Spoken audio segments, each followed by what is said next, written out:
Critics asked what was the point of this NBA season?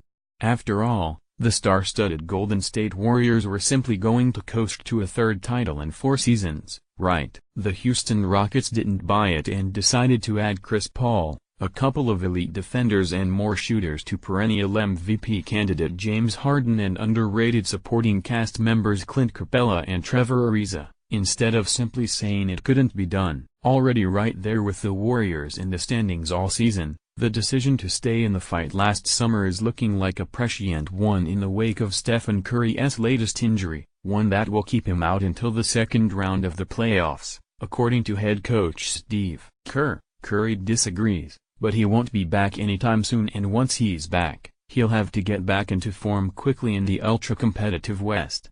Losing Kevin Durant late in the year in 2017 and having to wait for his return was bad. This is far worse for the Warriors. While Finals MVP Durant is great, and though Draymond Green helps make everything work in the Bay, everything really revolves around Curry, the two-time MVP. There is nothing more lethal than a Curry-Durant pick and roll, nothing scarier than Curry pulling up from anywhere on the floor with a game on the line. Without his Steve Nash meets Ray Allen brilliance, Golden State is eminently beatable and exploitable. The team has gone 13-8 without him this season, compared to 41-10 when he plays. The offense tips by about 13 points minus Curry too, and according to ESPN, the Warriors score 120.4 points per 100 possessions with Curry on the floor, the best offensive efficiency with any one player over the past 20 seasons. Curry last year at 118.1 ranks second. It's unfortunate that Curry hurt his left knee and will miss weeks of action, but it certainly made the league more interesting as a whole as a result. Houston's window just cracked wide open. Meanwhile, Kevin Love's return to the Cleveland lineup has livened up the other conference quite a bit. With Love at center, the Cavs can now surround LeBron James, who happens to be playing as well as ever, with a multitude of shooters. Love is the team's second-best player and top rebounder, and the Cleveland offense has been spectacular since he got back. They still can't defend, but if they score 120 a night, it might not matter. Toronto might still be the better and deeper team, but Love makes the Cavs far tougher to contain. While the Curry and Love injury situations are most impactful, some league-wide developments at the point also could factor into what happens in the playoffs. John Wall is getting closer to a return in Washington, and the club desperately needs him as it is in a dogfight with Milwaukee and Miami in the 6-8 race. The Wizards led both clubs by only a game entering play on Tuesday. Kyrie Irving won't be back for a few more weeks, which should significantly hamper Boston's ability to chase down Toronto for the East's top spot. And how healthy will Irving be for a potential first-round battle with the similarly hampered Wall, or Miami's suffocating defense, or Giannis Antetokounmpo and the Bucks? Surging Philadelphia got a boost on Monday when 2017 No.1 pick Markelle Fultz made a surprising return to action.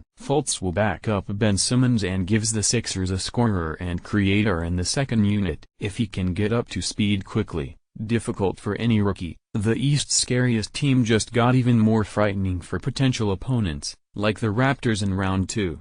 Finally, ESPN reported that the Spurs held a players-only meeting where they implored superstar Kawhi Leonard to rejoin them. Think the Warriors would enjoy a Curry-less meeting with San Antonio in round 1 if Leonard is back? Me neither. Garbaggio All-Stars. Here comes a point around mid-February every season where many teams know they are out of the mix, while contenders coast a bit down the stretch. That's about the time several players come out of nowhere and turn it on in these altered, less-than-peak conditions. We're naming these unexpected producers the Garbaggio, Garbage Time, All-Stars. Here are a few notable members.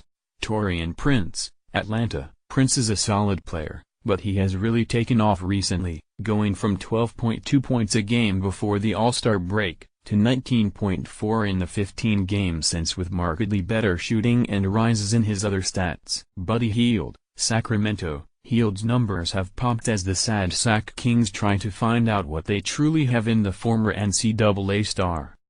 T.J. Warren, Phoenix. With the Suns going nowhere, Warren is playing a ton and hoisting up 18.6 shots a game in recent contests and averaging 21 points per game before getting hurt. Terry Rozier, Boston, the Celtics are still competing for first in the East, so Rozier doesn't totally fit the Garbaggio parameters, but he has gone from 10.1 to 16.2 points per game post-All-Star and from a 39% shooter to 43% from the field and from beyond the arc. And as Kanter New York, the Knicks were finished. The minute Kristaps Porzingis went down, but Kanter has hauled in 11.9 rebounds per game, 6th in the league. Since the break, John Michael Green, Memphis. This has been an awful year for the Grizzlies, but Green could be setting himself up for a nice payday down the line by averaging a double-double down the stretch. Around the rim, in case you missed it, both Kyle Lowry and Brooklyn's D'Angelo Russell recorded triple-doubles playing against each other last week. 2 in the same game has only happened 8 times in the past 20 seasons,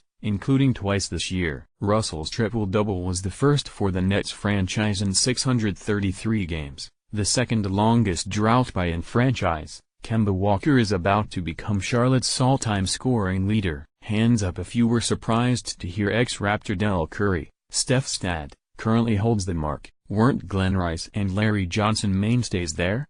Speaking of Walker, he recently became just the third player to ever hit at least 10 three-pointers and free throws in the same game. In just 28 minutes to boot, Anthony Davis now leads the league in blocks while also averaging over 28 points a game, something that hasn't been done since Kareem Abdul-Jabbar's heyday. Isaiah Thomas has left the Lakers to get his hip evaluated. Has any player's career done a 180 like Thomas from last year to this one? The North. A quick look at the top Canadians. Andrew Wiggins, Wolves, just decent minus Butler, but Wolves need him to be great. Jamal Murray, Nuggets, filling up the highlight reel, as well as the stat sheet. Corey Joseph, Pacers, dropped 9-10-7 in huge win over Miami. Dwight Powell, Mavericks, growing into one of NBA's best reserve big men. Kelly Olynyk, Heat, playing huge minutes and producing across the board. Dillon Brooks, Grizzlies, tiring a bit as Longyear heads toward finish line. Tristan Thompson, Cavs, finally looks healthy and dominating the boards. Trey Lyles, Nuggets, Millsap's return has marginalized his role. Khem Birch, Magic, playing time sporadic, but always rebounds and defends. Big numbers. 61, the margin of victory by Charlotte over Memphis last week, the 6th biggest blowout in NBA history. 28, assists in a row by LeBron James without a turnover during a recent streak, the best of his career. 12, straight losing seasons by Minnesota, tied for 3rd worst run in league history before they finally finished above .500 this year. 6, games Tuesday night between teams above .500, the most since 2005. 5 UP5 surging squads, before Tuesday's games. 1, Philadelphia 76ers, 7 wins in a row to chase Cleveland, plus Markelle Fultz is back. 2, Houston Rockets, first to 60 wins and on the way to the best record in the league with 9 straight victories. 3, Cleveland Cavaliers, 5 straight wins as Kevin Love gets used to his new teammates. 4, San Antonio Spurs, LaMarcus Aldridge is on fire and the Spurs refuse to disappear as they wait for Kawhi Leonard to rejoin them. 5, Charlotte Hornets, playoff dreams are all but dead, but Hornets have been awesome on offense lately. 5 down 1, Phoenix Suns, an astounding disaster of a team. Offense has been impossibly bad recently. 2, Chicago Bulls, teams are licking their lips when they see the Bulls, who can't stop anybody. 116.8 defensive rating past 7 games. 3, Atlanta Hawks, only good thing is they are putting pressure on Suns, Grizzlies for best lottery odds. 4, Dallas Mavericks, 5 straight defeats, not great at either end of the floor. 5, Orlando Magic, Frank Vogel must be wondering what he signed up for. They have nobody that can run an offense and it shows. One of a kind. The NBA has never seen somebody like LeBron James, a superstar from the day he set foot in the league straight out of high school and still a top 5 player all these years later. James ranks 3rd in the league in scoring, 2nd in assists, win shares and box plus/minus, 3rd in player efficiency rating and 1st in value over replacement player, all at the age of 33, while some of his contemporaries are 10 years younger, like Giannis Antetokounmpo, Karl Anthony Towns and Nikola Jokic, who also rank in the top 10 of value over replacement player. James recently became the oldest player to ever total 2,000 points, 500 rebounds and 500 assists in a season, and he also holds the mark for being the youngest player to put up those numbers, doing so at age 20 in 2004-05. According to basketballreference.com, James has the highest value over replacement player of players in their age 32 and 33 seasons. Only Michael Jordan had a higher player efficiency rating, and James ranks near the top in many categories. He just passed 2,000 points for the season for the 10th time. Only Karl Malone, 12, and Jordan, 11, have done it more, and James isn't close to finished yet. At times earlier this season, James was frustrated and coasted a bit, especially on defense. Those days are gone.